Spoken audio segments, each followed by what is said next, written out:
हमारे पार्टी के जिला अध्यक्ष श्री भोला सिंह जी और मंच पर विराजमान सभी पार्टी के वरिष्ठ नेतागण और पत्रकार मित्रों, लंबे समय से देश में लोकसभा के चुनाव की तैयारी चल रही थी। बक्सर में 7वें चरण का मतदान 1 जून को हुआ था और पूरे देश के परिणाम कल आया है। कल 4 जून को बक्सर का भी परिणाम कल देर रात तक घोषित हुआ।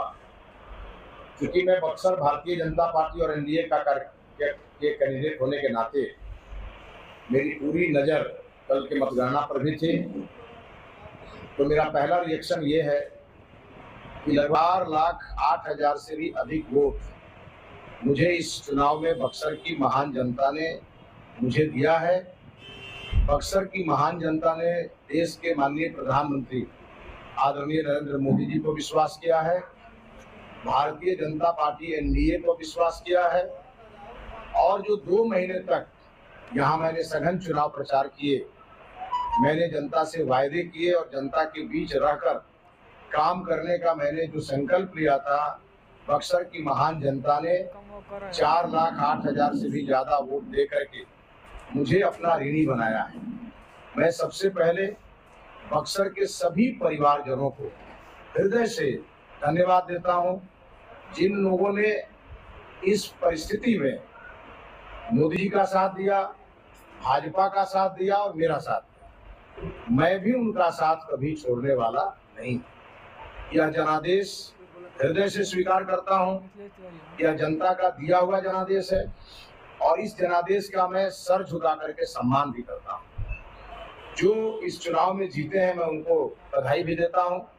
यहाँ से सुधाकर सिंह जी जो इंडी गठबंधन के उम्मीदवार के रूप में जी देता हूं। चुनाव में हार जीत होती रहती है, हार को भी स्वीकार करना चाहिए और जीत पे इतराना भी नहीं चाहिए। ये मैंने दीनदयाल जी से सीखा है, मैंने अटल बिहारी वाजपेयी जी से सीखा है और मैंने मोदी जी से और भारतीय जनता पार्टी से मैंने सीखा है।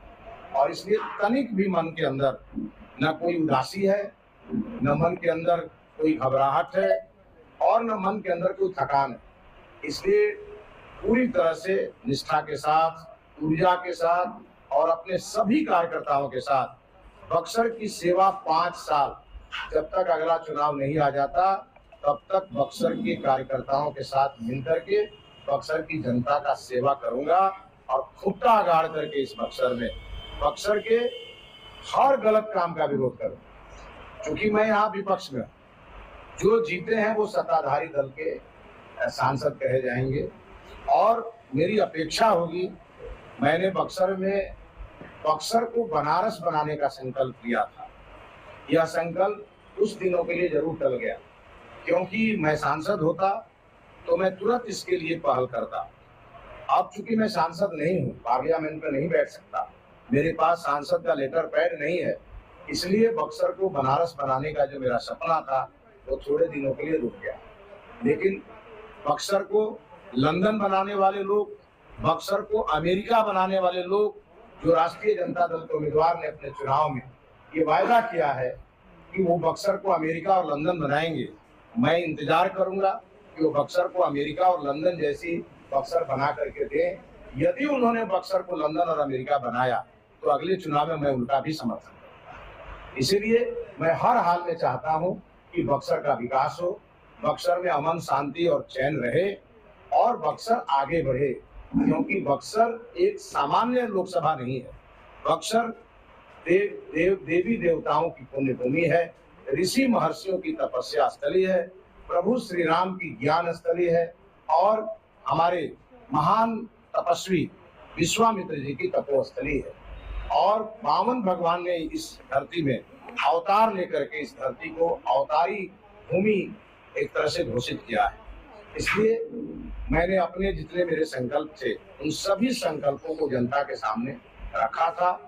मुझे इस बात के लिए मलाल रहेगा कि जिस समय ये राम वर्ष था और जिस समय यह चुनाव हुआ, ये राम काज के लिए चुनाव था। प्रभु श्री राम ने सिखाया है समाज में कोई भेदभाव नहीं होना चाहिए और इसीलिए जब वो लंका की लड़ाई लड़ रहे थे तो किसी राजा का उन्होंने सहयोग नहीं लिया, उन्होंने उन वंचितों का सहयोग लेकर के रावण जैसे प्रतापी राजा को हराया था। और प्रभु श्री राम ने सिखाया, रावण भले ही पराक्रमी राजा था, ब्राह्मण ने रावण की पूजा नहीं की, देश के सभी ब्राह्मणों ने राम की पूजा की। और यही हिंदू और यही सनातन धर्म का कर्तव्य भी होता है। मैंने बक्सर में महसूस किया कि बक्सर में राष्ट्रवाद जातिवाद के कारण हार गया। मैंने बक्सर में महसूस किया कि बक्सर का विकासवाद कहीं न कहीं क्षेत्रवाद के कारण और कहीं न कहीं परिवारवाद के कारण हार गया। मैंने बक्सर में महसूस किया झूठ की ऐसी फसल यहाँ बोई गई थी, चाहे वो अश्विनी चौबे के बारे में प्रचारित किया गया हो, वो यहाँ पर एम्स ले आए थे और एम्स भागलपुर चला गया, जो पूरी तरह से पूरा बकवास था, झूठ था। और यह झूठ किसी और ने नहीं, राष्ट्रीय जनता दल और उनकी बी टीम निर्दलीय प्रत्याशी ने फैलाया। आपने देखा होगा कि जिस व्यक्ति ने यहाँ के निर्दलीय प्रत्याशी का मंच संचालन किया था नॉमिनेशन के सभा में, वह प्रत्याशी कल मिठाई खा रहा था राष्ट्रीय जनता दल के एमपी, नवनिर्वाचित एमपी के द्वारा। यह बात बक्सर की जनता को दिखना चाहिए, ये वो लोग हैं जो जयचंद बन करके कस रहे थे इस बक्सर को। और बक्सर में लगभग 71 से 80 हजार लोगों का वोट जो पड़ना चाहिए था भारतीय जनता पार्टी के पक्ष में, वह वोट यत्र तत्र और सर्वत्र चला गया। और यह बक्सर के इतिहास में ये पहली और आखिरी घटना होनी चाहिए। लोकतंत्र में जब आदमी गिरता है तो संभलने का मौका लोकतंत्र ही देता है। मैं भी अपने पूरे पार्टी के कार्यकर्ताओं के साथ, एनडीए के कार्यकर्ताओं के साथ पूरे चुनाव की समीक्षा करूंगा। और आज मुझे प्रदेश नेतृत्व ने रात में बुलाया है पटना, मैं जाकर के एक एक बात की रिपोर्ट अपने प्रदेश नेतृत्व को भी दूंगा, केंद्रीय नेतृत्व को भी दूंगा। और उसके बाद मैं विधानसभावार अपने कार्यकर्ताओं के साथ बैठकर और इसकी पूरी समीक्षा करूंगा, कहाँ चूक हुई, कहाँ हम फिसल गए, किस कारण हम चुनाव हारे। इन सभी चीजों को सोच के समझ के और अगले चुनाव में उसको कैसे हम दुरुस्त करें और कैसे हम उसको ठीक करें, इस पे हमारा पूरा काम चलेगा।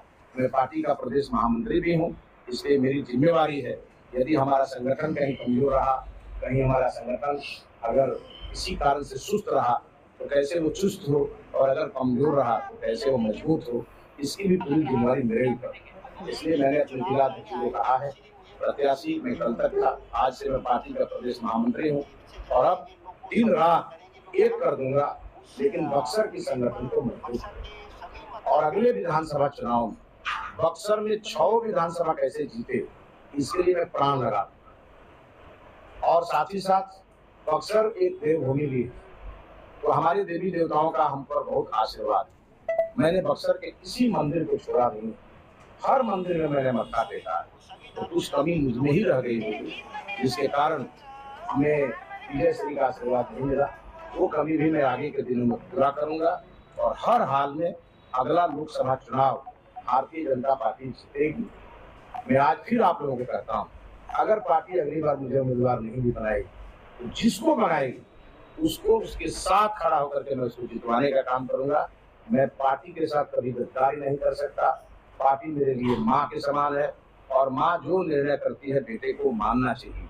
लेकिन मुझे पार्टी के नेताओं ने कहा है, बक्सर आपका क्षेत्र है, पूरे इस क्षेत्र को आप अपना घर समझ करके इसको सजाइए, संवारिए। और मैं इस काम के लिए आज से लग गया। और मेरे घर में जिसने भी छेद किया होगा, मेरे घर में जिसने भी डाका डाला होगा, उसको मैं ढूंढ के निकालूंगा और आप देख लीजिएगा वो दूर दूर तक आपको दिखाई नहीं देगा। मैं एक संकल्प लेने वाला व्यक्ति हूँ और फिर संकल्प लेने वाला व्यक्ति। और मुझे इस बात का दुख है कि मोदी जी ने मुझ पर भरोसा किया था, मैं यह सीट जीत करके मोदी जी को नहीं दे पाया। मैं अपने लिए चुनाव नहीं लड़ रहा, मैं पार्टी के लिए चुनाव लड़ा। और मैंने जो घोषणाएं की थी बक्सर में, वो आज नहीं तो कल मैं पूरा करूंगा। और बक्सर का आज राष्ट्रीय जनता दल का है और बक्सर का कल भारतीय जनता पार्टी का है। ये मैं पूरे बक्सर को विश्वास दिलाता हूँ। बक्सर में कभी सनातन को छुपने नहीं दूंगा। बक्सर में जातिवाद का जो जहर जिन लोगों ने बोया है उसको मैं राष्ट्रवाद से खत्म करूंगा। बक्सर में जिन लोगों ने झूठ की खेती की है उसका झूठ मैं जनता के सामने लाऊंगा।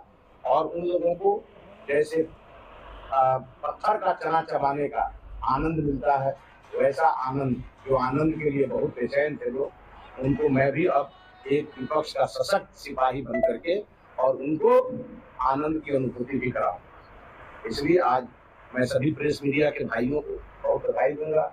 आपने बड़ा सहयोग किया, हमारी बात को आपने पहुंचाया है, मैं उनको भी बहुत बधाई दूंगा। जो मेरी बात पूरी कर लेने दीजिए। जो 1000 से भी अधिक संख्या में, कोई पूना से आया था, कोई कर्नाटक से आया था, कोई दिल्ली से आया था, और 1000 की संख्या में यूट्यूबर इस बक्सर को लूट करके चले गए और यह बक्सर लूट लिया।